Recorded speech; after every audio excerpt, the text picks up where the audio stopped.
and it's up to Apollo and Cassandra to figure out the rest. Strangely, knowing that doesn't make me feel better. But then, I've always been a coward. Tension seems to bleed into the hot and sticky afternoon air, pressing it against my skin as I slip out the back door and onto the grounds. If I was braver, I would try to warn my father's party guests of what's coming. I would put myself between them and danger. Instead, I head for the maze. It's a monstrous creation, predating my father's ownership of this house. The previous owner was incredibly eccentric, or is, I suppose, since Hermes is here at the party right now. This house and its grounds feel like something out of a novel, a fantasy world where turning down the wrong path can land you in a portal to another realm. I'm far too old to believe in that kind of nonsense, but that doesn't stop me from entering the maze and winding my way through the tall walls of green. Since my father brought us to the countryside on the outskirts of Olympus, I found myself coming to the maze more and more often. Today, I don't even have to count the turns. My feet know the path by heart. Within minutes, I reach the center.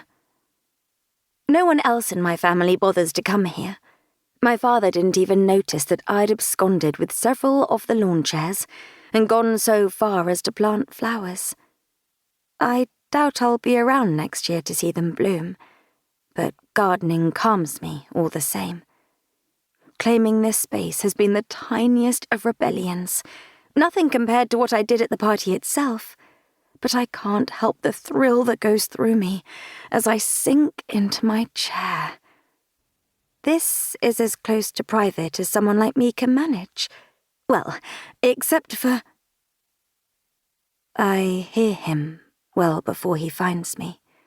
He makes no effort to hide the weight of his footsteps. Even though there's a secret part of me that awakens in his presence, I can't help the shiver of dread. Everything's changed. It was always going to, but knowing that doesn't bring me any peace. My father has had over a decade to put the foundations in place for this plan, to train 2 unstoppable killers to do his dirty work. One of them is hunting me right now, tracing my route through the maze as if I've left behind a red string to lead him to me. The truth is far less magical. Asterion comes to the maze nearly as often as I do. Even in this refuge, I can't escape him. Not that I try very hard. Today of all days, though, I don't want to see him. Not when he's finally enacted the plan my father crafted him for. Taking the life of one of the 13, so that he can slide into that position and claim the title for himself. Somewhere on the grounds, Theseus is doing the same. All in service of the destabilization of Olympus. With 2 of my father's household sitting among the most powerful positions in the city, the real reign of terror can begin. I can't make myself look up as his shadow falls over me, blocking out the sun. The Minotaur. A presence so fearsome that my father doesn't refer to him by name. No one does.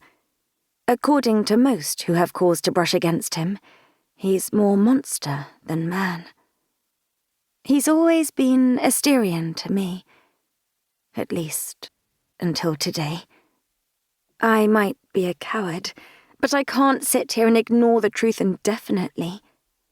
I drag in a breath that feels hot and sticky on my tongue, and look at him. I understand why everyone fears him, with his massive body, his scars, and the blank look in his dark eyes. He is terrifying. He's also beautiful in his own way. Long dark red hair and medium brown skin, strong hands that are just as capable of building things as they are of holding a weapon, and his mouth, sensual and decadent. His eyes aren't blank right now. They're so